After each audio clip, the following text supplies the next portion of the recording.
away up top. He's just walking over old builds. I don't know how many builds he's got left, but he may be able to win this just solely based on that going over old builds. And the old builds giving him priority, that moving zone we talked about it, we just randomly pulled the distance that way. You can use it to continue your rotation, and on top of having the old builds, the saving grace has the mythic loadout as well, so this is so big for him as we move into the top 5. 4 players left, but Anas has complete control over this lobby. You can see Tayson as well in the middle. Scramguard and Snazy are going to round out your top 4. Who will finish it off? Will Anas continue the run of the caddy corner loop, proving it out, or can someone from the low ground shut him down as Tayson picks up Scramguard? So each elimination, each placement here, an additional point as Tayson and Snazy right there, but the shockwave launcher comes out right away and knocks him over the zone, and Anas does get tagged, but is able to pop the flop in the zone and then gets the follow-up tag with 6 HP to spare. Become Legends Anas from the high ground. 4 eliminations in the victory royale, taking game number 2. The flop was what he needed to pop, and he did do just that. The victory royale is going to be nice. I think on the number of username and the eliminations, but we're definitely going to need the analysts to break that one down, so we're going to send it right over to them here in a moment. Thank you guys so much. Great cast here in game number 2 of Europe. Anas finding the victory royale there. Mad props to him. Now here's the thing though. Tayson, another big name we're used to seeing. We keep talking about the quality of players. This is someone who is coming in strong. Ends that game in 5 eliminations. Had he picked up that BR, that 4-point swing would have actually moved him higher up the leaderboard. We'll see that as we take a look at the standings and look at who is currently holding down that number 1 spot. But what happened that game was a bunch of eliminations from top players, changing the standings from 2nd all the way to 10th. Because he plays 4th in the first game, not necessarily the biggest boost in points this game. Other names too, De Sintos, who's the king of placing 5th place, the French legend who came out there in the Invitational, starting to rise up. But then Tayson's, Zeke, you mentioned him, getting that 2nd place will boost him way up, but he could have done more. Reason still stays around the 9th place mark, but still improves at least in this game. There, move on over Letwig, Scramguard, Bad Sniper, Kinzel, Mongo, Carrot. I mean, look at all these names. Thomas HD, Floki, Frenzy Fishy. There's so much heat coming off of the grand finals right now. Every single person could walk away the victor, and especially when we're this tight, and we still have 4 games left to go, boys. Anything can still happen. There's all these guys at the top making these power moves right now. Hey, you're saying look at the names. I'm looking at the points too. You're mentioning that it's tight. It's like a 2-point difference between everyone. They are neck and neck. Come Legend Slicks is here too. Twains are deeps. Like all these guys are playing so well, but they're playing well while others are too, and no one can really break away. Benji, who we're used to seeing in the top 10, at 24th, but from what I'm seeing, he's having good games still. It's not enough though for that number 1 spot.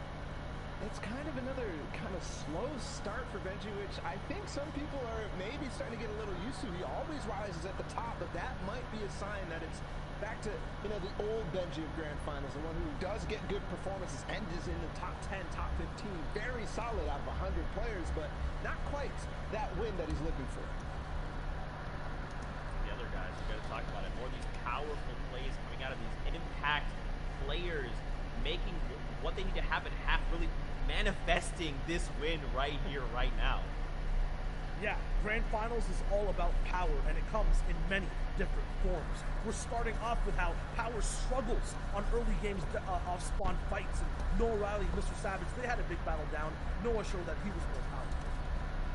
And it's all because Benji scares Noah into going somewhere else, but into somebody who might end up struggling because of it. Benji, though, saw a sign of weakness, and because of that, he will pounce, try to grab more space. Kiriachi working in the background, and Benji knows, and he will hunt. This is one of the best players at fighting in the early and mid-game, and Benji is not scared whatsoever. Got power vacuum basically here over at Slippery Swamp, and Benji gets in the box with style, breaks through, it's a big shot, and shows his power afterwards as well. And is that show of power, is that show of confidence something that we're used to seeing out of Benji? I say yes, but it might be overconfidence as he pushes a fight against one of the best players in the world.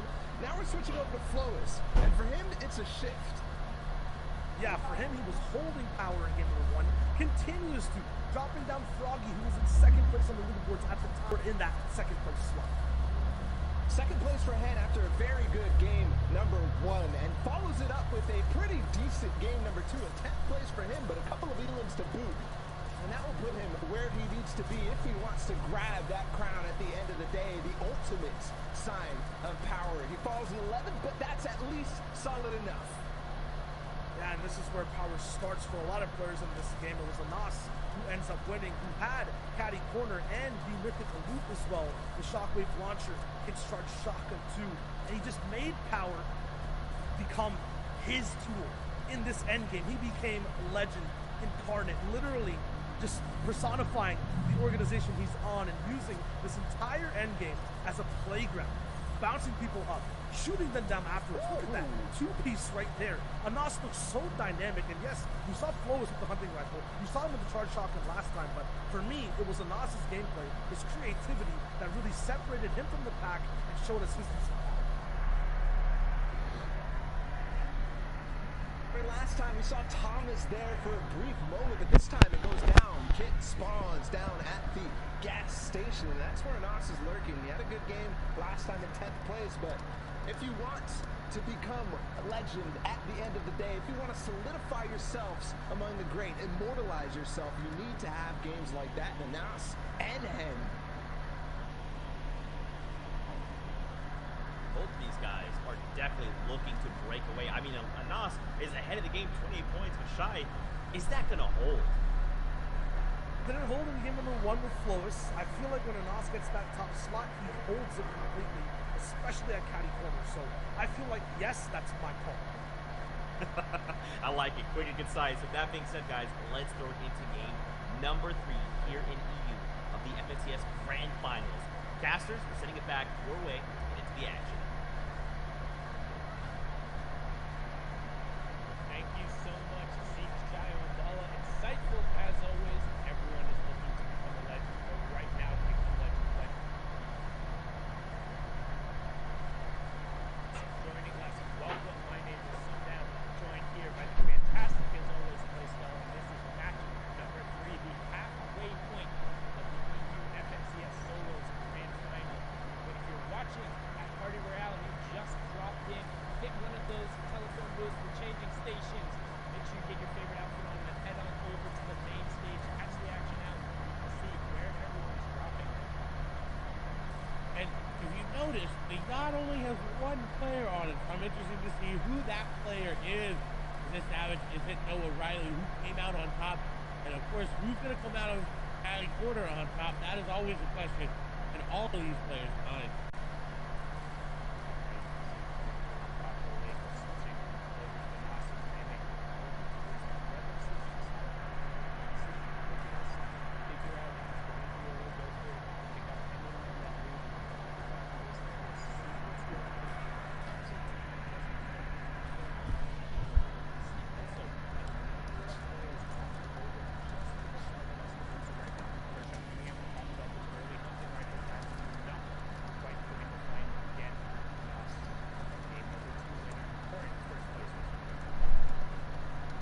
In a very good spot to keep that first place, but Ken right behind him. You've got to keep your eye on that elimination feed for that come up as well. If Ken only 3 points behind is able to make a play to start to make the ground up, is the deal going to get some nice shots there. The Doug Slashes though going to put that player up. The nice edit going to drop the player down. The edit around as well. He's got him boxed up, but the fish is going to escape as the deal. Looking to crash that on in, using the jump there. He's actually not going to go in. He's going to take the wall and the cone up top.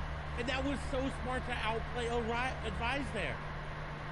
Well done picking up Advise there. We talked about kind of the different types of crash pads and the variations you're able to use. Him jumping up prevented him from falling in. So then when Advise went to exit the situation, got picked up, and now we're just so smart. We watched this fight happen last time. Benji aggressively pushed Kiriachi, saying, no splitting going on here. This is my side. But Kiriachi now looking to be Predator instead of the Prey and closing in on Benji as he's hitting the slow barrel. So Force is going to resolve this beforehand. And now, box to box, having two of the best players in the world close on this box right. Do they look to take each other on, or are they just going to try and disengage the situation? And right now, Benji's saying, hey, I need more mats if we're going to go toe. He disengaged perfectly, got up, and is out. I also want to point out 35 of the current players also competed in the FNCS Invitational Finals.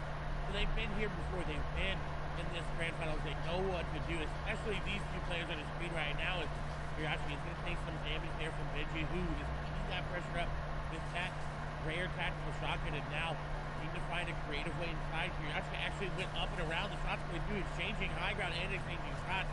Benji takes a nice tag there on the Curiosity. Still hasn't yet to take any damage himself. Curiosity still pushing. This is exactly what we expect from him. Benji managing to drop down.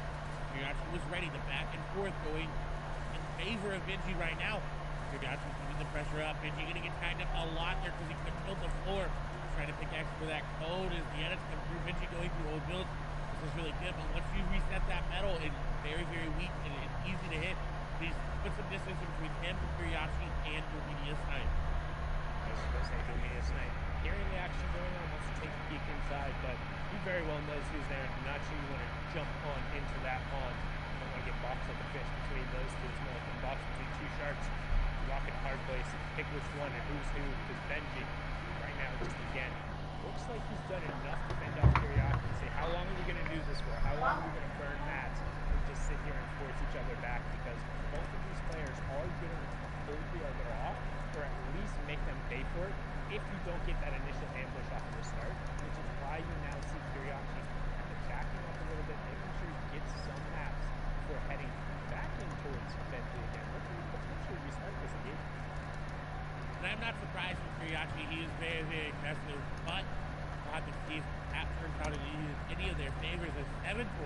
Now being aggressive onto Diablo. Diablo's going to get the initial shots there, and now 7-4 can disengage if they want to, but on the edge of zone, really hard to disengage because if you're trying to run away, then you're just going to get shot in the back, and it's just unfortunate there. So box to box, diagonal to diagonal, Diablo and 7-4 looking to do a little peanut butter edit, looking to get that jump shot there. 7-4 looking to get any sort of wall tape back, and he does. Diablo ready for it. The shot comes through the quick reset there, going to get the tag in favor of 7-4, but still not as much HP there as Diablo. His shots are still coming through. He does pop a mini.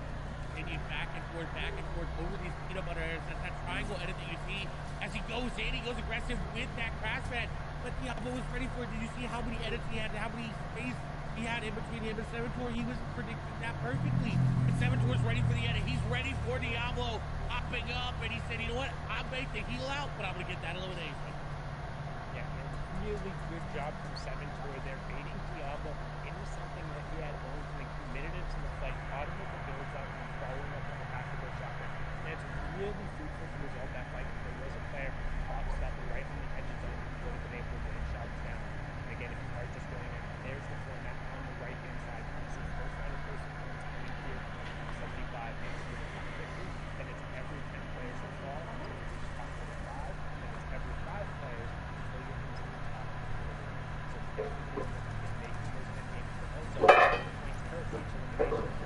Again, Phoenix there. We're also going to move to the second one. And he may have taken coolest out of his stand, but right now he's the coolest of the authority, picking that elimination up. He's been very, very good. He actually, I believe, one of the players that came through the open track of the FNCS game. But still maintaining prowess over the authority here. He was here back when it was the Asian state, so dominant performance from Garrett. He's also got the zone there as well. He's been already building up the farming. In Meadows, however, Ardent looking to set up an ambush like we talked about, finding if this will upgrade or continuing to catch anybody waiting to upgrade their loot. He's got a great charge to do with the legendary at that, and look, somebody is taking the bait. They're coming into the house. The question is, will they open it? He set a trap up perfectly. He set a trap up, but he put a wall, Griff. Put a wall there. The peppers, the shields, everything being popped there. Ardent, though, not going to be able to spring the trap as Griff was ready for it, and Griff turns the tide.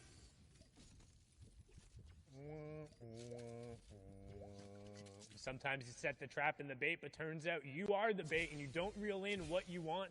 That's what we talked about. He was looking for a slurp fish and instead pulled one of the loot sharks there. Griff turning it around after a rough game number 2, getting eliminated pretty much basically off drop. Ardit trying to spring a little bit of an ambush there, but instead going down. So good job on Griff, who we saw also had a very, very, very impressive run in order to make the qualifier here, but now on heats yesterday. The problem is he hasn't necessarily really converted it today. We've consistently seen him towards the top. He was actually 7th coming in, so not doing too bad today, but probably also a little bit outside in terms of the placement that he would be wanting, averaging a top 27 placement and 5 elims total across the 2 games. And I think that may be due to the amount of loot that he's getting. He isn't steamy with 2 other players. It's really, really hard to find all that loot. And you see it in his inventory right now. He does have crash pads, but that common AR is not going to net you a lot of eliminations. He's going to have to find a way to upgrade that, whether that be through an impact elimination or finding one naturally. As it seems like this is the open side of zone, and that meaning there's not that many people all around him. He's got a little space to work with there. Someone who doesn't have that much space is there's a lot of players nearby. Bad Sniper. He does have 15 points, a decent first couple of games, but not where he wants to be. There is a player nearby. He's got to be careful with the snipe, and if you don't have it, he's going to turn the beams back onto him, but not going to hit it. He is only 22 above Storm Surge, and that is nowhere near safe, as you see it already ticking down to 19. Yeah, and that Storm Surge threshold on the right side of your screen there. The number for zone number 3 is 70, so currently 17 players have to go down. Bad Sniper will be starting to look for tags here, but also doesn't necessarily want to overbuild himself too much because he doesn't have a ton of materials and he is out in the open. So if he has a lot of players who opt to end up spamming towards him, it can be difficult. And he's not in the safe zone yet, and now only 4 above. You talked about how kind of that threshold just keeps on ticking. So he's trying to trade some tags out, get himself above. We have Ovation Arion and Smudge closing in on him, as well as 2 players already in the zone and coming back, and this is going to be key. And he got it! Huge tags and the Elim coming on to Meta Shrimsy. Super unfortunate, using the crash pads desperately trying to get in zone, but even with those tags, only 62 above. And you can tell he's not happy with it. He's already looking to move into zone and set up for another couple tags because he's going to need it. The 62 above just turned to 60 above, and then it's going to turn to 52 above. And you're going to start trickling down that leaderboard as everybody near you looks to get eliminations. But Bad Sniper maybe looking to set up an ambush here onto Kezix. Will be a snipe nearby Skype there, as well as a sniper shot is going to ring there. Not actually going to connect onto anybody, but Snipe looking to be aggressive on his tags. Again, is above Storm Surge, but not by much, as we see Lecce take down Supremacy's Clement there. Snipe, though, has a very good position in the zone. He can rotate to his right or his northeast there to really make a play on that side of the zone. His shots are going to come through. He heard that sniper shot come through, and that player got tagged up by everybody, and Ophacia's Arion is going to fall down. To a single shot going through there, and we talk about it, you miss 100% of the shots you don't take, and it's sometimes worth just throwing the AR bullets over, both for Storm Surge tags, but you might get a little bit of that RNG on your side and pick up the elimination. Somebody else did most of the work, the hunting rifle shot coming through, but he'll be the benefactor there as Kinzel now is going to put some pressure here onto Flopper Michael. Again, a number of players still under that Storm Surge tag, so you can expect the passive players to push through. Storm Surge will impact the players who have done the least amount of damage to opponents, but Flopper Michael punishing Kinzel there, who was under that pressure, as 4 more players will need to go down before it turns off. Controller 007 picks up Maestro. Gambit's Moaka also goes down, but you can see Flopper Michael also under pressure here. He was the player who had the brilliant crash pad play yesterday. Can he set up another one here and end up converting? As now we're going to swing on over to Anas, get a nice little replay, see what's going on here. Chaining the crash pads, landing directly on top of the player and catching him over on the side. Spen, what are you doing? Cover your back, man. You can't be doing that on the edge of the zone. But Anas pushing himself further out towards the lead. Don't forget, he was in first place with 28 points, now sitting on 30, courtesy of the elimination and the first placement threshold. Very great play from Anas to realize that he was being ambushed here as well. Very quickly got out of the situation. Now Andy looking to be aggressive and looking to push. The shots are still coming through. Anas continues his dominant solo performance. He plays 16 in the Solos FNCS Invitational and 9th in DreamHack. And he's recently been turning online, in these last couple of months. It's been really great to see him come into someone who could become a legend just after being picked up by that organization. With this disengage, though, it nets him a lot. He's able to refarm some of this metal as well if he wanted to hit that fence there. Refarm a lot of this wood as well. Benji picking up an elimination is good for him. But Anas, while he was in a good spot, now he's getting pinched by these players. And I believe he also had a pretty solid performance at DreamHack Anaheim, flying out to that land and making it to the grand final there, but now hopping on board another player who was there. Bad Sniper, though, under pressure from Atlantis' Lecce. Trying to get in the box. Bad Sniper disengaging. Does have plenty of shields and floppers if he can make the space. However, now in the zone, and that's a 2-tick zone that as soon as it passes over and it closes, it's going to go to a 5-tick zone. So Bad Sniper is going to have a lot of the pressure here in terms of having the chug splashes and having the floppers compared to Lecce. Don't know his loadout, but doubt he has as much heals as that, and going to be punished there. Yep, no additional white heals coming out, so the Siphon really beneficial for Bad Sniper there, and he has a relatively clear path to the zone now. You can see on that bottom right-hand corner, only 1 or 2 players who are going to be in his way. And that's always unfortunate, is getting eliminated in zone as you're just trying to rotate through. As Anas doing the same. He's got white heals, but it's only in bandages, and he is popping them this time, but he's got to be careful. This elimination will net him so much. It'll give them loot, and if that player has any white heals as well, it'll be so good. As Andy is staying more healthy than Anas, the zone, once it closes, like you said, 5-tick, and now it goes down. Shots are going through between each other, and Andy's got that flopper. He's going to be able just to outlive Anas here unless Anas makes a play, but no, Anas going down, and that's number 1 out of the game.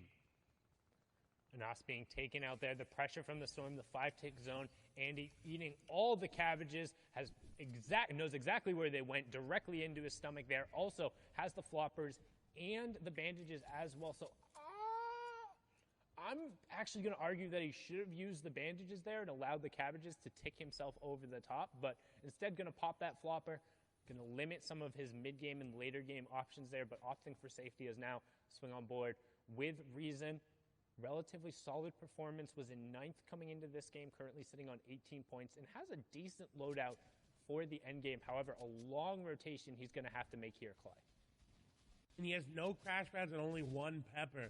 He's going to have to get creative with it, whether it be third-partying this site. We did see Scram fall. Rezon just going to hop in, and that's going to be PCH, who is not expecting it. You have to reset those walls. You cannot afford to make those mistakes right now. This is grand finals in Europe, the most played in region, arguably the most aggressive and most talented region as well. If you are able to convert on elimination, please do everything possible and make sure you're safe. It's all about covering yourself up afterward and allowing yourself to be in a position to continue on in the game, and Reason is so good at capitalizing on others' mistakes. Now notice, built up on the high ground, use those hard materials to make sure he's established and safe, but for Strokey, trying to encroach a little bit on this real estate, and that's the fights you're going to see. Reason opting to drop down and just rotate into the zone. This is zone number 4, so priority positioning is going to be towards the outside. We're going to be keeping an eye on who ends up going towards high ground and then who is slaying out on that low ground. Easy able to make it here. Another player able to make it into this end game is going to be Savage. And with that off-spawn elimination on the Noah Riley, I'm assuming with that elimination there, Noah Riley went down early. It's got to be Mr. Savage taking him down. But as you see, that is coming through. Nice and pick up there by Savage, but someone trying to capitalize on him. Shots coming through. He's going to pick up a double. Heat's going to go down. Queasy going to go down. The pressure's not done yet. The crash pad's coming in. And the crash pad master, Mr. Savage, going to be able to pick some up there. And he's ready to fight. He's ready to go aggressive, but someone on top of him, going to be Bad Sniper there, trying to box right and box the box. Seti there as well. Savage really needs to make a play to get out of this. Going up into an old build will get him out for now. And what a phenomenal heads-up play. That's what you do when you get elimination. You realize there's more players nearby you, and you take them out as well. And Exqueezy picking up an elim there. I believe that was on the Keelix, but we have our top 50, so Storm Surge turning back off. Second placement point going over, and don't forget, this is game number 3, so we're about to be at the midway point. This is a fantastic opportunity with a Nos down for somebody else to unseat him and become that front runner. And we talk so much about momentum and whether or not you can hang on and whether or not you can get running. And Froggy, a player who thrives on momentum, finding a key elim there on the backside of the zone, using the launch pad, then getting in on the priority. Half in, half out, now closing in. After this, it will be all moving zones. So it's all about making sure you're safe, finding rotations, figuring out whether or not you're able to get to that next zone, and then trying to punish players around you who aren't doing it as good as you. Ledwick looking to capitalize on someone not paying attention to their wall. You see inside the cone, just sitting there waiting. He could crash pad him. We've seen it before. We saw it go against Benji. There's Hidden. He's going to fall as well. Hidden goes down. What a big elimination there. Another player near the top of the leaderboard going down. Safik falling as well. Ledwick is dropping down, though. He knows there's players riding below him, but he wants a piece of the action because he's only got 53 builds. He definitely needs to find something. His ammo lacking as well. 5 shots with that charged shotgun is going to go through in an instant in this end game, so he has to pick up an elimination.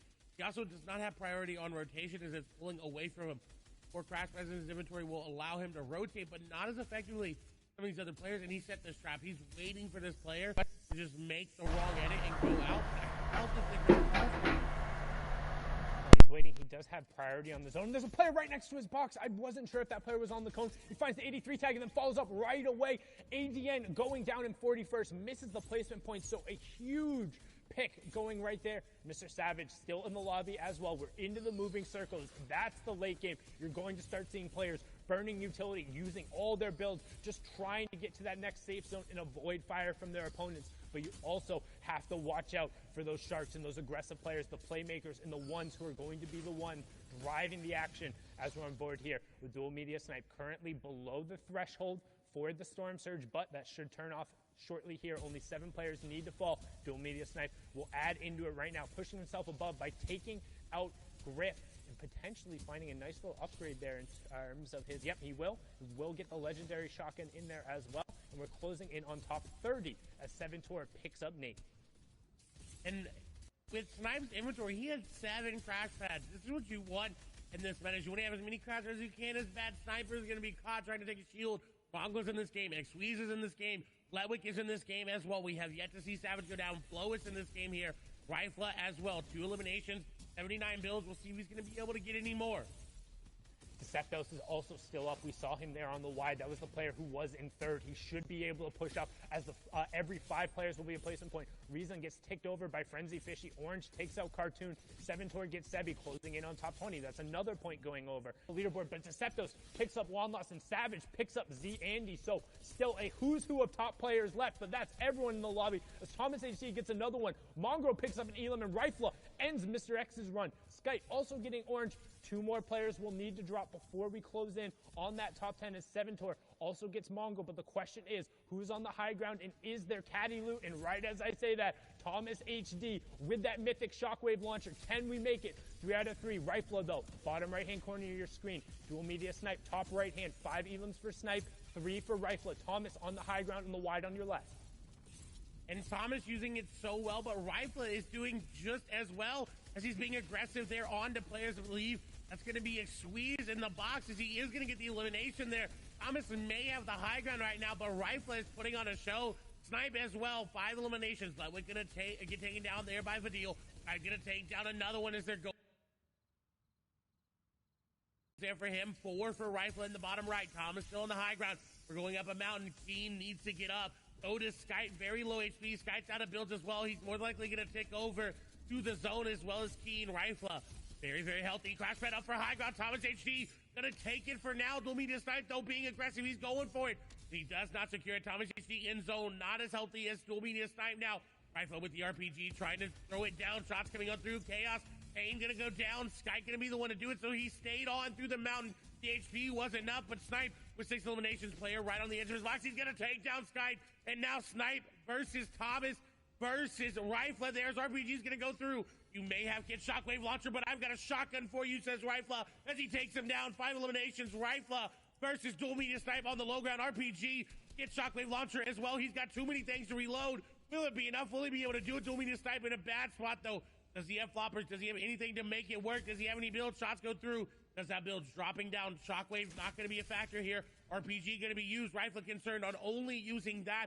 And I think this may be the key to picking up the victory royale. A lot of builds remaining here for him.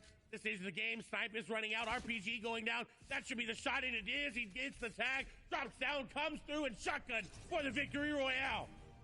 And brilliant decision from Rifle, opting to use the actual rocket launcher instead of that mythic shockwave launcher because the zone pulled back over old builds. He needed to destroy them. If you're covered, you're not going to be able to get through. So rather than wasting the rocket ammo, uses the destructive potential, secures the victory royale, and he says to his org mates, it's not about you right now, it's about me. All sees this opportunity. 3 games down, 3 games left. Zeke, Bala, Shio, please let us know what's going on because this is so tense at the top. This is absurd.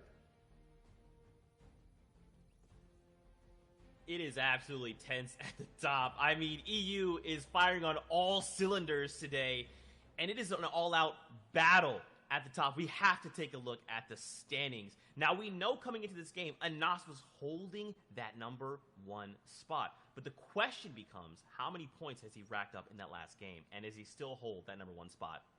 I think it's going to be a dead heat at the top. I mean, it's neck and neck for so many different people because we've seen this kind of bounce all around. Everybody wants to be involved in this race. And Deceptos is the one who's all the way in the lead in first place, 32 points, 9 eliminations, and he's playing so well that he doesn't even need a victory royale. No, he doesn't. Not at all. Flois is up there. He kind of had that first moment, that game 1 win, Anas will clap back. And then Rifle, it's kind of in order there, but all the players who won the games are literally tied up at 30 points. It's all about elims. There's even a further tie for Anas and Rifle. Yeah, things are going so fast, even past that, from 6th to 10th. Rezon is still holding on to his spot. Froggy, who was 2nd, is now in 9th, but Thomas HD, Letwick, these legend status names are just doing everything they can. It is not enough to keep up with the top 5. And Rifle is showing he belongs in that top 10, right? Coming off his first game, an 11th place with his 2 eliminations. Second game, 73rd place, and now the victory out with 6 eliminations. These are the swings we need to see if people want that number 1 spot. And there are swings happening. There might not all be seen because you can see it. Vidil in 19th place, he just had a very significant game. Look at the elims for him. He's actually tied up with those players up at the top of the leaderboards in terms of elims. He just needs to convert on some of these other games to make it really count.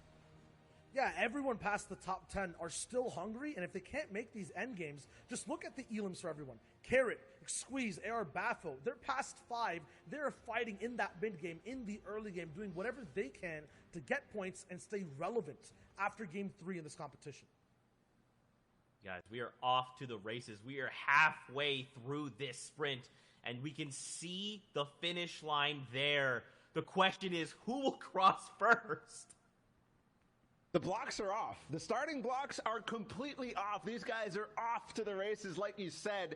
And we're kind of trying to see who's going to catch up. When we get to the finish line, we're basically halfway there. And at this point, just trying to extend the lead until we get towards those final games and start dashing towards the win.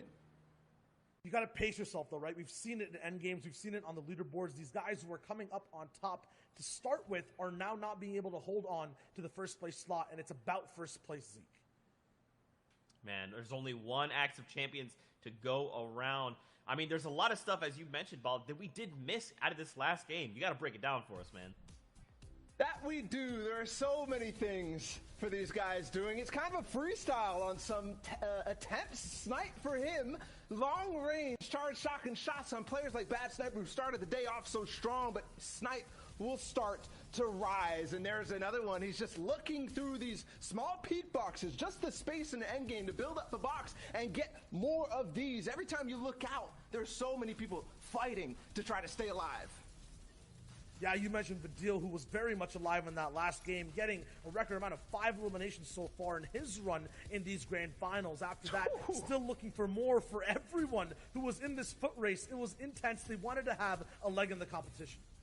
And we said it. Things that were missed. 7 Tor goes off on a spree, back to back to back elims, and he does it so well. There are so many people here in his lane, but for most of them, it's a false start in this endgame. Yeah, he was sticking beside that storm so much, looking for shots from box to box, had the AR to clear out walls. After that, got into boxes himself. If he couldn't get things from range, he was right up in your face and got elims on players like Mr. Savage. Moved past that, though, and still played a phenomenal game, ending somewhere near top 15. But there's no signs of anybody lapping anyone else, except for maybe the Become Legends guys. There's so many of these names starting to push up towards the top, and look at that back-to-back. 2 players looking to lobby focus on the same person, and it works out for one, but then the player who he actually had taken a little bit from ends up getting put down. That was Snazy too. Yeah, it was a rough run for Rifle here. Just look at all the things he had to overcome. Box to box while getting third party, still got the elimination down, got to hold down the wall, and the coolest RPG shot after this awesome elimination on the Thomas HD I've ever seen. Clay was saying it was hard to actually get to this reloads down, get these power weapons situated, but he shoots an RPG, catches himself with a waterfall, and then connects with a drop down charge pump. What a play.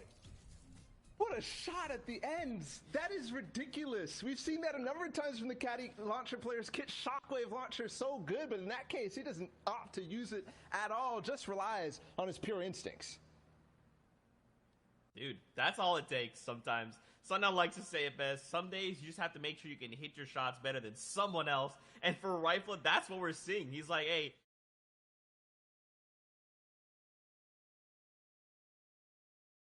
we need to cool down. We have 3 games left before we make an FNCS champion. But with that being said, we're going to step away. When we return, we'll have the conclusion from Europe. See you guys in 5.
Hello and welcome back to continued coverage of the FNCS Grand Finals. I'm your host, Zeke. Joining us here on the desk as analysts, we got Shyway, we got Ball at TW. Gentlemen, we are halfway through the leg of this race, and these last 3 games are going to dictate who walks away as an FNCS champion. We're just going to get back into it because we have games on deck, so we're sending it back over to our casters, Sundown and Clay Sailing, to get us into the action. Take it away, boys. Thank you so much, Zeke, Shio, and Bala, and welcome back, everyone. This is game number 4 of the EU FNCS Finals. 3 games have been down, and we're also jumping a little bit into this one so we can stay up to date. Clay, what do you think of the action so far? It has been tense, and it is going to be a nail-biter coming into this game. As we saw, the top is only separated by a few points, and there was a 3-way tie there. The third, of course, it all breaks down based on tiebreakers, but our Victory Royale winners are in 2nd, 3rd, and 4th. As Deceptos is in 1st with no Victory Royales. We're hopping on board here first, though, with Thomas HG. He was able to get Shockwave Launcher and that Mythic Charge Shotgun in the inventory. Will he go aggressive in the mid-game, though, however, is the question.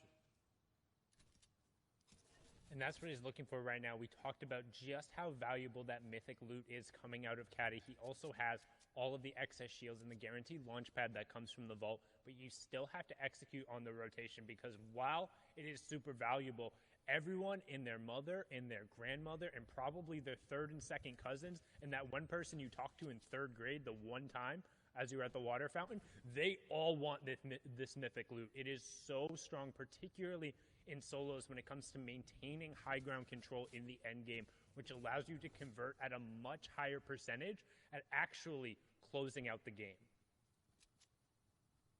And Thomas is no stranger to doing that. We've seen him do it before many, many times, but today, winless on the day. There's still 3 more games for him to get this win, but getting tagged up in this early portion of the game is hard for you and for your loot because you have to invest time, you have to invest mats and those shields to use it there. As we see Kiriachi going to fall there in the feed. Thomas has to be careful about going for shots like that. Standing still is never okay in Fortnite because it will always get you tagged up. He was luckily able to avoid it. And Thomas HD knows all about that, known for being one of the best and most accurate players in Europe, particularly with those hunting rifles and sniper rifles, and able to punish the players looking to throw those shots in there and to rack up damage for Storm Surge. That's what we talk about when it's all about the tags going through there. But now we're going to take a look at a quick little replay here there as Flois will be able to pick up an Elam as he's going through here, but then I believe he fell right after that. And landing in a different spot than he was normally, as he does end up falling to SD. He, in the gas station, has been changing up loot spots every single game today, and it doesn't seem to be working out after his great performance in that first game. And Wolfie is actually also going down to himself there, which to me indicates he probably might have tried to RPG too close there. Wasn't a storm signal going off, so he will be taken out, and we saw him go down early last game as well. Rifle actually going to yoink that elimination away there. As you can see, Thomas trying to close in, get as much pressure here. Rifle did close out that last game, so getting another elimination there. Really good job on Thomas, using that shockwave horizontally, closing the distance onto passive, and give him a little donkey laughing and take the L. If you're in Party Royale Island right now, you got that combo? Can you hit that combo real quick? Give him the donkey laugh into the L with a quick little dab, and then back into the L. Show him what you got. Show Thomas HD some love, because that was a well-executed play there. He's going to look to continue to roll with that loot into the finals. And while Thomas is dancing, Mongrel falls on the other side of the map as well. So they're definitely needing to change it around. And this is something that's unique to see, is that the players near the top are not stopping. They are not stopping their aggression because they are near the top. They want to keep pushing the pedal. They realize how close it is. They say, you know what? If you're going to catch me, you need to go just as aggressive as I am, if not better. As Deceptos is looking for a snipe, almost hits it, and he barely even saw that player. Would have been one to definitely put in the montage and the highlight reel He's got to be careful. There's a player nearby, and he needed those tags because he is below Storm Surge. 24 below, 27 below, so it's going to continue to drop. You can see 77 players left. Once the storm does close in, that Storm Surge will come into play. Don't forget that is 25 damage every 10 seconds. And with only the 3 minis, that's very rapidly going to pick through. But he should have an opportunity here. There's multiple players rotating in front of him. Still 5 below after that 32 tag, so not quite enough, but might have a nice little ambush opportunity, especially with those 3 crash pads here. However, he needs to be careful as there's 2 players here, and I think one of the players has to be below Storm Surge because they're in the zone and still pressing really aggressively. And a nice heads-up tag there by Deceptos to get another tag for that Storm Surge. He's hopping the box. He's done with it. He says, you know what? I don't want to wait anymore. I want that tag. And with that elimination, he secures himself a placement point as well as the elim point going into that top 75 placement threshold. Yeah, and a good job. So huge impact elimination there. We talk about tags, which is when you're just trying to land shots for some damage, not necessarily looking to convert, but a massive conversion, which ends up being 2 points because the placement swing puts him well above the Storm Surge threshold. So their number 1 place, not going to be threatened by that, going to get a relatively easy transition into the mid game after getting the resources from that elimination. But now on board with Bafo. Hola, Kikepster. ¿Cómo andas? ¿Cómo estás? That Storm Surge threshold now, and oh my lord, the legendary pistol going to work. Ovations Arion going down there, and we've talked about just how strong that weapon can be and why these competitive and top players are opting to pick it up. It's because in the most recent season, all of those assault rifles have had their headshot multipliers change to be 1.5. The pistols, on the other hand, still have a 2.0 headshot multiplier, which means due to the higher rate of fire, if you're able to be accurate and find 1 or 2 headshots like you saw in that situation, you can convert into eliminations on a really consistent basis, and sometimes even better with the AR. But now, back on board here with Thomas, and the reason we're watching him is we're checking that loadout. He's the one with Kit's Mythic Loot, has the launch pad, and we've seen just how destructive it can be in all of these late game scenarios.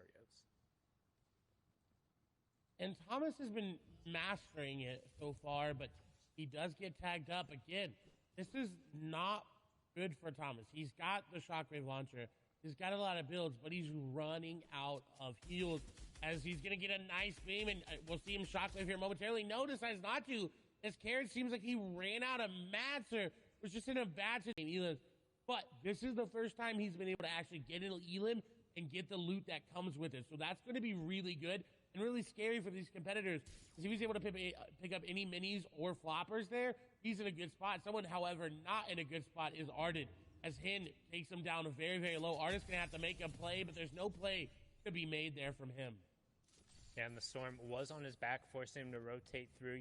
Hen also good job dropping down, picking up whatever he could get there, because you notice not a ton of materials coming over just below the elimination counter to the right of his name. You can see the total number of builds he has available as it does start ticking down. So only about a third of the maximum available, because when you're in the competitive mode, there is a mat cap. It's not 999 metal, 999 wood, 999 brick.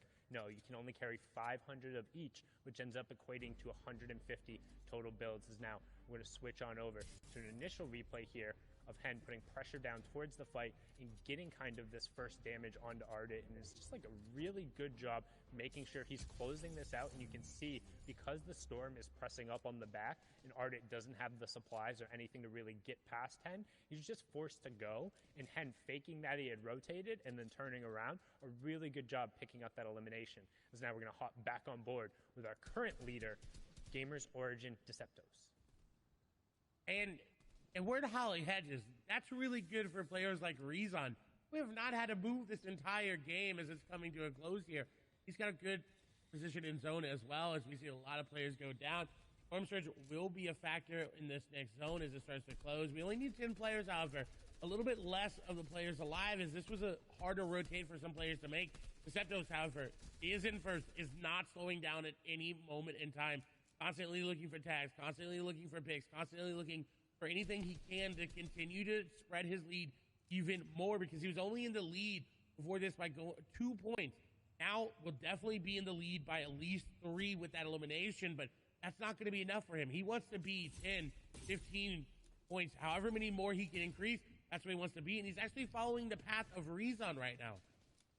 And trying to do his best to play Fortnite as a platformer, just hitting all those crash pads, but unfortunately missing the second one, and he could end up paying for it as the spray comes through. And now he's going to be forced to burn some of the shields there, make sure he gets himself back up.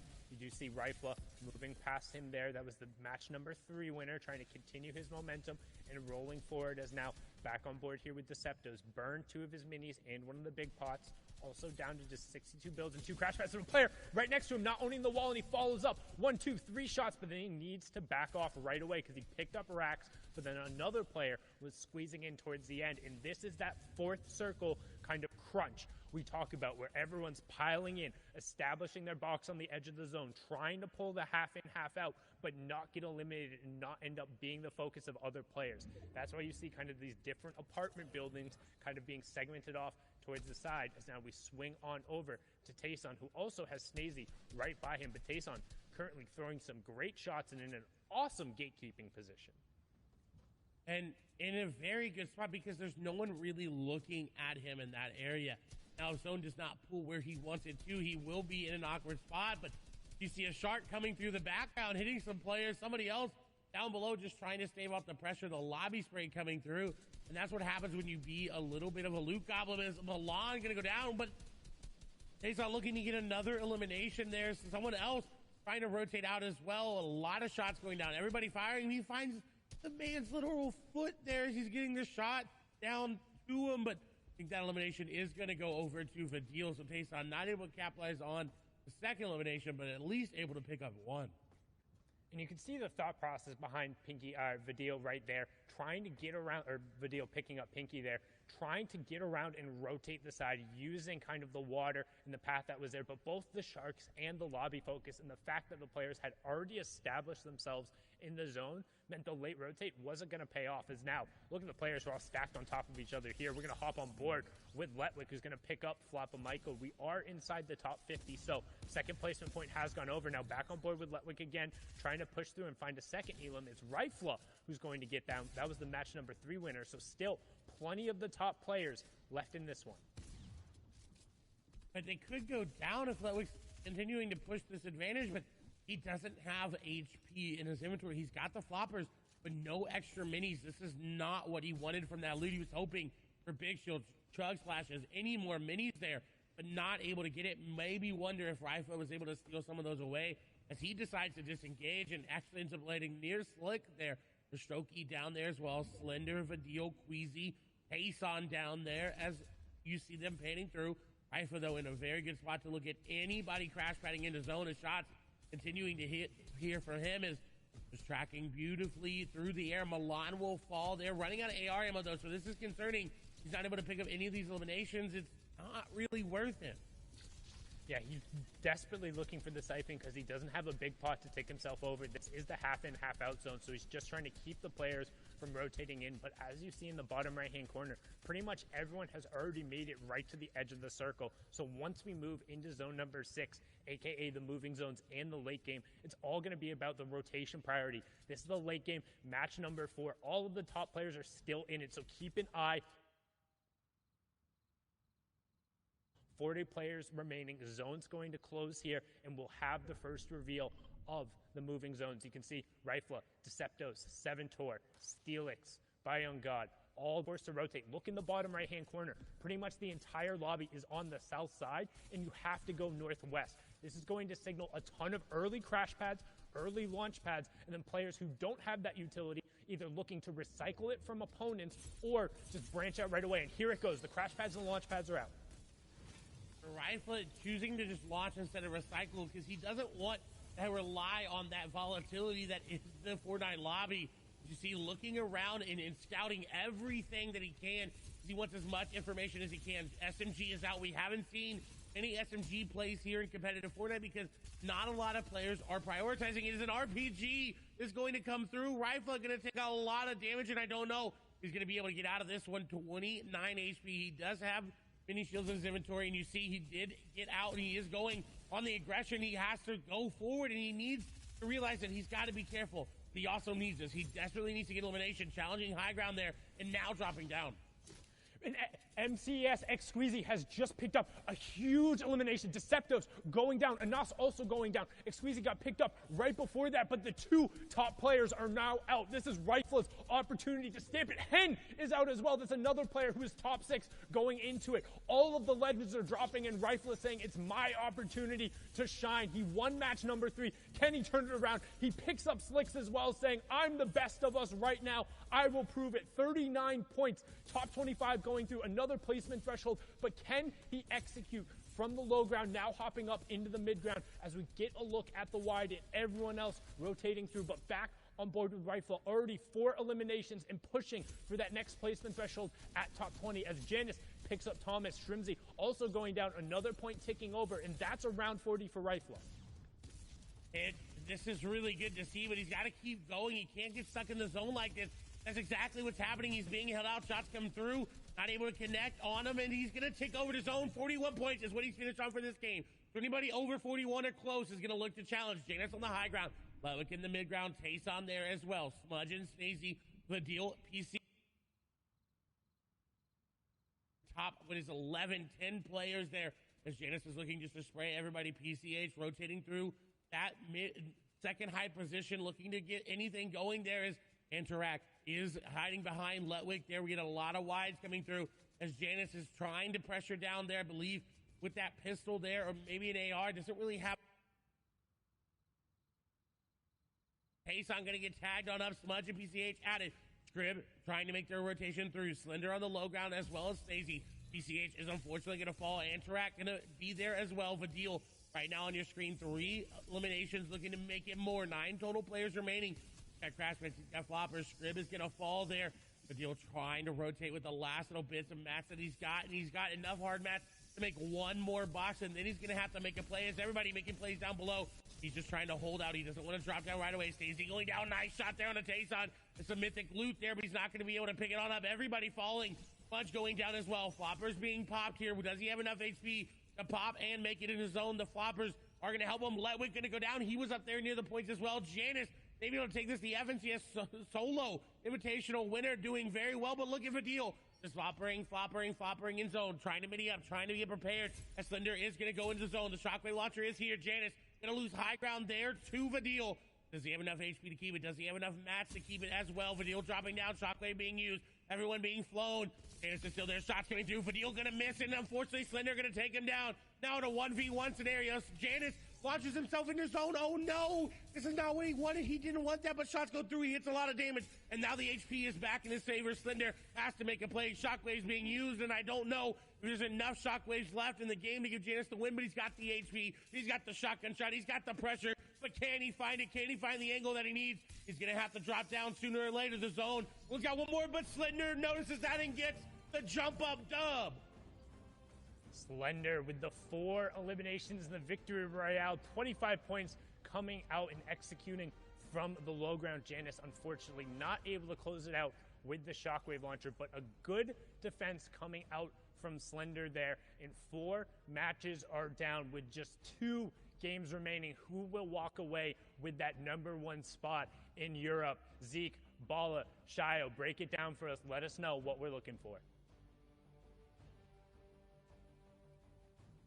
There's a lot of things that we are looking for, and right now there's actually some we have yet to see, and the leaderboard is going to help uncover what it is we're missing, because there's a shark hiding in the shadows as we are running through this race toward this finish line. Boys, first off, big congratulations there to Slender. I like the victory royale, and I like the defensive route he needed to take there to keep Janice away from getting that win. Absolutely, and now we're going to be looking at the ramifications of that game and what it's going to look like going into the final slots over here for Europe. For the standings, in first place, is it someone new? What's it going to be? No, Rifla is still holding on to that top spot, 41 points in total, now almost leading the pack, right behind Vadil in eliminations, has that win in case of the tiebreaker, but he is dominating game after game, so consistent. But there's two players I want to highlight because what we're talking about consistency, these guys are converting the most. Rifle has actually had a second or third zone fall, which actually pushes his average placement way out. And if that happens again, that is dangerous. Whereas DeSiptos and Letwick, they've only had one game where they've fallen out of the 4 in around the top 40 area, which is actually converting on a little bit of elims, but otherwise, too, they're pushing deep into the top 10 on every game that they make it into that end game. So that is very, very crucial looking forward. I think it's going to be a duel between DeSiptos and Letwick. I mean, they are pulling away from the pack. Look at the top 3 down to top 10. You're looking at an 11-point differential. And don't forget, Flois was the first winner on the day. He got the first victory out. But we see this a lot, right? Whoever starts strong, they tend to fizzle. Still, though, like, everyone always has this expectation that it's possible for these players in 20th place, in 30th place to bounce back up. I would usually agree, but after watching EU today, it is the same players we're seeing alive in Endgame. When we say these guys just need 7 or 11 points, that means getting to the top 10. And for a lot of these guys like Steelix Snazy, yes, they're playing well, but are they there consistently? That is the big question. Yeah, that it will be. Bad Sniper, 21st right now. Mongrel also middling around 22nd. That's not where these guys want to be going into the final 2 games, but there's still a chance. We all know when it comes to 6-game grand finals that the final 2 games mean so much. No matter what, these guys want to get better than anyone else around them and want to place higher. So all the way till the final game, the competition will stay hot. We got to think, man. 2 games left. It's wild to think we've been doing this for like 3 weeks now, and now we get to look at the conclusion, see who will hold the Axe of Champions high, and after 2 games, we'll have a new FNCS champion. Now, guys, we were kind of talking, and it's none other than DeSiptos, who is finding himself in that 2nd place. We haven't seen him much on broadcast, so what has this guy been doing? Yeah, I mean, I thought it was going to be a group effort here, but 100% we'll break it down in just a sec. DeSiptos has basically been going, as you said, Zeke, through those shadows, right? He's been playing around other players and how, kind of pop-offy they've been. They're kind of showing overall exactly what they can do and break down in front of everyone else. And while they're taking the spotlight, that's the word I was looking for, DeSiptos is operating in that background. He's getting everything these players are not looking at or seeing. Yeah, there's so much to actually consider when getting into DeSiptos' game plan because, like I said, he's converting on these end games. I want to find out how. I want to find out where this man is dropping and how he's actually transitioning into the end game because, like I said, it's so important, but these are some of the things we miss. Him in top 10 right here, 2 eliminations, and he still makes a couple count. While some at the top, like Rifle, might be having a little bit more impact in terms of elimination, he's making it count for placement. And this is exactly how he gets his game started. Let's actually break down what he does every single game, specifically that last one too. Landing somewhere near Lazy Lake, actually taking a back alley loop path all the way across the map, picking up so many houses that people will get to later on faster than them, and then getting into these positions, these boxes fast, where he has control and can drop down these shotgun shots in really crazy angles. And this game right here was actually DeSiptos' first game where he ended up falling after that top 50 mark, so he got the 2 placement points. But what he did do is actually fight a little earlier, grab that elim on Bad Sniper, and then has the awareness to recognize that Rax is in the box next to him. He'll convert, but after those 2 fights, that's when it gets to be a little risky for Letwick. It was last game that was an issue for him. This time, he's still going in, and he'll take down so many important ones. That was a Nas, and you know how high he was on the leaderboard. And these guys are in the game every single time. They are taking out these big names. We alluded to these 20th place players possibly rising to the top. They have to overcome these 2 monstrous barriers. I mean, and it's just going to come down to the final 2 games here.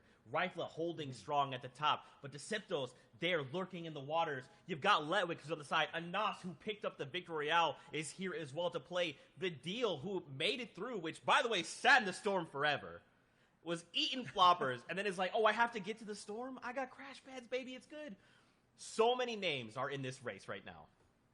Yeah, but for me, I'm going to pick DeSiptos to make it through in these last 2 games. He has been playing out of his mind, and before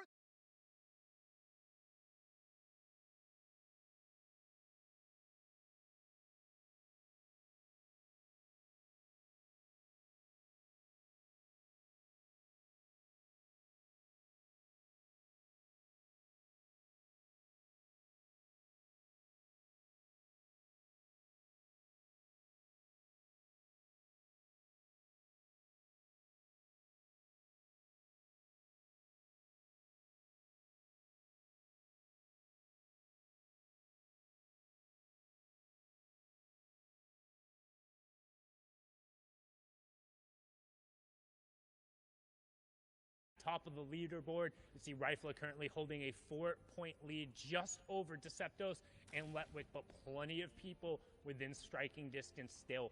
We've seen time and time again those victory royales worth right around 19 and 20 points, so anybody can make a play. But Clay, if you're going to make that play, it has to be right now. You cannot wait any longer. This is it. These are the final moments. There is one more game, but there's not enough points on the lobby for you to make that play if you wait to the final moment. So you need at least 2 games to write the miracle run, the miracle story that we've seen a lot of players do. Will Rifle be able to make that happen? Noah Riley trying to make his run up the top of the leaderboard as well. Rifle, though, is relatively uncontested other than he's got 2 people there, but with the way Frenzy's built, you can be contested and never see your opponent. Yeah, there's so many opportunities for you to break sight lines, get through. You can also see Llama tagged up. Llama 210 over there. Chat calling it out. Everyone, there's plenty of opportunities to get through. A Rifle is going to be super thankful for that. The Llama coming through is such a big influx of not only materials, but key end game items that really enable you to go through, especially getting that launch pad. But now you can see engagement going on over here with Supremacy's Floki and Flecken. Who will be the better F as they fight it out here? The question will be resolved quickly as the crash pad ends up coming through. Floki putting the pressure down on the Flecken, but nobody necessarily able to connect shots. And as I say that, Floki hits 2 back-to-back. He says, thanks for the loot. I'll take that epic tactical shotgun and everything else that comes with it. The crash pads, the shields, all the metal over here on the side, and he's going to be very happy about that. And the guaranteed launch pad that comes out of the rig's vault area. That is a very, very big pickup for Floki. And again, in that range where they could make something happen. Now we do have a replay here of what happened at Caddy Corner with Thomas HD. Running away is going to get tagged up out. I actually had 1 build left, but you can't build right there. And unfortunately falling early. Vestakira taking down what was the 7th ranked player there. So what you care about right now as a viewer, we're keeping an eye on that top left-hand corner. Who in the top 10 is falling and who can remain and keep picking up points, because that's going to set up the story for what the final game is and who's going to have an opportunity. But right now, Bad Sniper needs to be careful. First AR shots come out right away from the bush Wookiee, trying to set up an ambush, and Bad Sniper going to cover himself up and immediately start burning through that utility because he doesn't want to get pressured down. He's got to be careful. There's players nearby as well. He's got to get out. And this is Kiriachi. This is kind of what we expect from him at this point, just going aggressive and going into boxes where he definitely doesn't have the advantage, but his aim is going to be the advantage there for him. He does hit the floor there, but not able to keep tracking Bad Sniper there. The third party comes in, but he's not phased. Shot comes through, and he does end up hitting it. The crash pad going to be used. That player going to get in the box. They're going aggressive. Bad Sniper, though, is actually going to pick it up, but what a turnaround! Great job from Bad Sniper executing and finishing that one out under pressure. He needed that to stay in the running and to stay in contention just outside the top 15 right before that, but hopefully going to be able to potentially make a push. But still a tough day for Kiriachi, somebody who is either really hot or really cold, and right now sitting at only 7 points after 5 matches. Well, he's looking ice cold. In contrast, however, someone who's hot, rather, not ice hot. That doesn't really work there. But Deceptos on fire right now. 37 points. Is in second place, however. His lead did get snatched away from him there. But he does have the tools to do it. He's got a shotgun AR, he's got rotation, and he's got the heals. Question is, this zone, how is he going to play it? Already choosing to base up in a really good spot as well. Does not have a lot of metal, but can extend out to that bridge if he wants to. And this is what happens in these last couple games. If you're near the top, you base up very, very early because you don't want your game being affected by any little thing. That's the goal, is just to make it into that mid-game, transition yourself, avoid those early games. And if you are just joining us, whether it's on Twitch, Twitter, watch.fortnite.com, YouTube, or in Party Royale, welcome. This is game number 4 of the EU FNCS Solos Finals after 2 weeks of competition and then heats. This is the top 100 players battling it out, and they have 2 matches left to stake their claim as the best player in Europe, walk away with that top prize pool and also the Axe of Champions. And right now, Gamers Origin Deceptos is in second place, just behind Rifla, who we saw take away match number 3 and have a solid performance in match number 4. But right now, he needs to be careful because we've seen what Flois is capable of, and he's right nearby him. And Deceptos is looking for that elimination and the tags because he hasn't, it seems like, hasn't gotten any tags yet based on where he is in the zone. And definitely will need them with Storm Surge. We won't see it as much in these later games as you saw Kiriachi getting more aggressive, turning more to that Kiriachi from old that we've seen time and time and again. And other players are going to start to do that as well. They need that pop-off game. They need that game to really set them apart. That's what they're doing. But we've got another replay here from Ledwig's perspective. And unfortunately, you can't take down Jules when there's a case. Still plenty of room for others to move up the leaderboard, but hopping on over with Hen, who is 6 coming into this match, trying to keep an eye on who's on the top of the leaderboard. What are they doing to set themselves up? Because again, this is the second to last match, so if you're going to get going, you have to move now. And with top 75 ticking over, that's 1 point for everyone left in the lobby. You get a placement point for outlasting the first 25 players, then you get a placement point for outlasting the next 25 players, so that's top 50, and then after every top 10 until you get to the top 25, and then it's every 5 players until you're into the top 3. So right now, Hen just trying to settle himself up, make sure he has plenty of materials. He's in a good spot to rotate after this, but he is very far south on the zone. So if zone number 2 does pull northward, it can be a little difficult. However, he's looking to just potentially find tags on rotating players, and he's going to find one there. And he needs this because he came into the game down, I believe my math's correct, 7 points there. That's a lot of points, especially with the low amount of eliminations that we've seen Hen get. Not really one to be up there in the average elimination category, but he's got it. We got number 3 went down, number 7 went down. And in 6th place coming into this game has got an opportunity to really solidify himself. I know a lot of people who saw that performance in the qualifier where he ended up getting 2nd place and were